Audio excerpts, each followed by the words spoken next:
Module 5, Developing Relationships with Your Board. Your board is an essential partner for creating equitable policies and practices within your organization. This module will explore your board's influence on your organization, how to build your relationship with your board, and ultimately get them to support your new strategic direction. Lesson 1, Building Your Relationship with Your Board.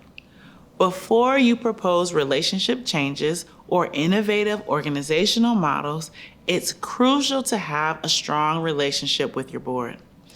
You want to assess their level of engagement as a board member, how they are invested in the organization, and how they define success. The answers to these questions might be different for each board member, and that's okay. However, you want to be armed with this information so you know how to move forward. One way to get this information is to have a series of 45-minute to 1 hour casual meetings with each board member. This can be in person, at a local coffee shop, at your organization's building, or virtually for convenience. Before you meet with the board members, share with them the questions you plan on asking so they can have thoughtful and prepared answers for you. Give them at least a week to prepare. Here are the top 5 topics you should cover and potential questions to ask. 1, vision. Vision is what the organization wants to be. It's aspirational. It is a clear statement of what your organization will be at some determined point in the future. Questions you can ask are, where do you imagine this organization in 5 or 10 years? What kind of employees do you picture working in the organization? How do they treat each other? How will they engage with the communities the organization serves? What will be the geographic reach of the organization? What do you see the organization's income being? What are the sources? Donors, or selling services or products, or something else? 2, mission. The mission is what the organization does to manifest the vision.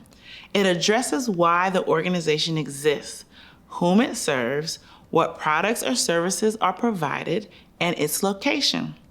Potential questions can be, do you believe it is clear to the communities we serve what our mission is? Do you think we are adequately fulfilling that mission? What actions or programming lets you know that we are living up to the mission or falling short? 3, values. Values are how the organization wants employees to behave. This is how the organization confronts problems within and outside of it. The values are where the principles and ethics of the organization are articulated. It guides the behaviors of people within the organization and how they engage with external stakeholders. Questions you might ask are, do the people within the organization know our values? Are they expressed throughout the workplace? What behavior or information have you received to know that they are or are not? 4, culture. Culture is the unique personality of the organization. Culture is value in action. This differentiation is significant because the organization can say it values particular behaviors, but the culture doesn't necessarily reflect that. The culture describes how people interact and collaborate. Transparent, nurturing, connected, autonomous, motivating, flexible, innovative, casual, collaborative, and fun are just a few characteristics that could describe an organization's culture. Consider the following questions. What is successful in our organization's culture that is demonstrated in behaviors, policies, and practices? What are some words you can use to describe the culture of your organization? Do you think it aligns with the mission, vision, and values of the organization? Is there room for improvement? What have you seen or read that makes you say that? If it does not align, what do you think needs to happen? 5. Investment in diversity and inclusion. Understanding board members' investment in diversity and inclusion can be tricky. Too often, leaders will say all the things they're supposed to say, but you have to dig a little deeper to find out if they mean it. Your first step is to ask them how they define diversity and inclusion and what a diverse and inclusive organization looks like, acts like, and sounds like. There are 2 general organizational rationales for diversity, equity, and inclusion strategies. One is compliance, which is driven by law and rooted in the civil rights movement. It also centers on remedial approaches to correct past wrongs and generally has a broad application. The second is a business case.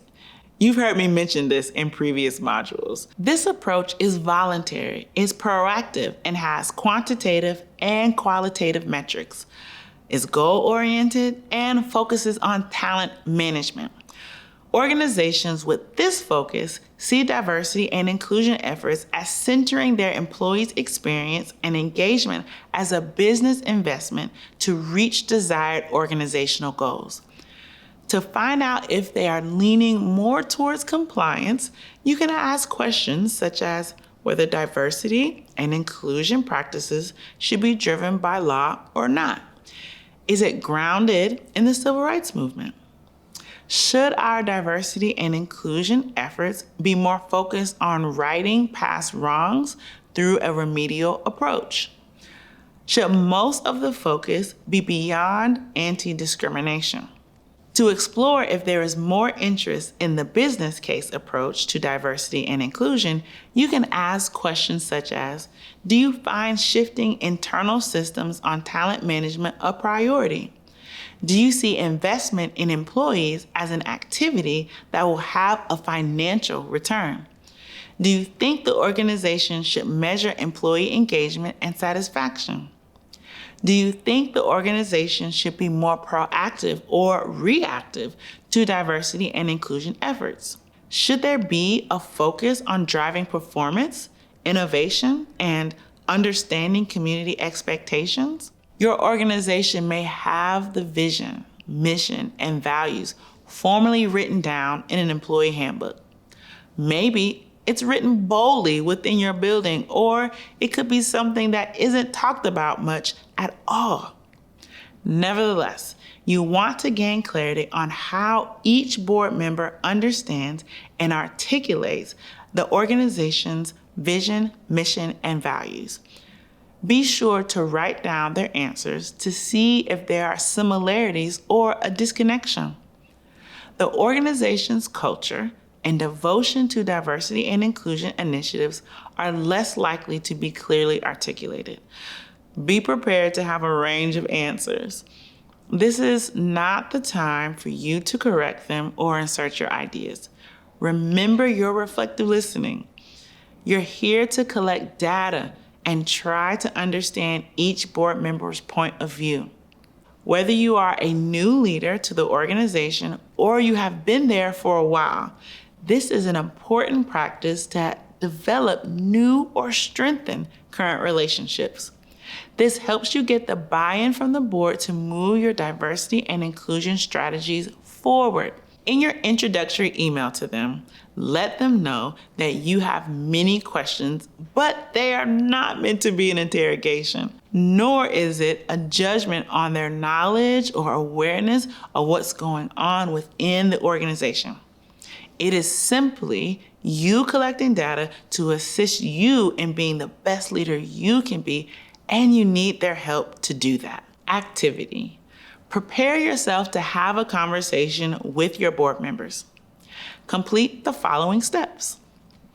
Collect the names and email addresses of your organization's board members. If you want a more personal touch, get their phone numbers as well. In 1 to 2 sentences, write down your main objectives for the meeting. In one sentence, write why you need them to reach your objective. List 1 or 2 questions that address each of the 5 topics discussed. You can use questions that I suggested or develop your own. Decide a place where you can meet. Determine how you will select a date. This is a great time to utilize a calendar scheduling tool to make it easy for your board members to determine a meeting date and time. Feel free to practice first. Ask one of your colleagues in the organization to pretend to be a board member so you can get a feel of the flow of the conversation and what the conversational approaches you might take. Ideally, you would have had a conversation with all the board members before moving to the next lesson. However, I recognize that it might be a long process depending on the size of your board and competing scheduling conflicts. Try your best to have as many conversations as you can, because the next lesson helps you think of how to utilize the information you gathered. I'll see you in the next lesson.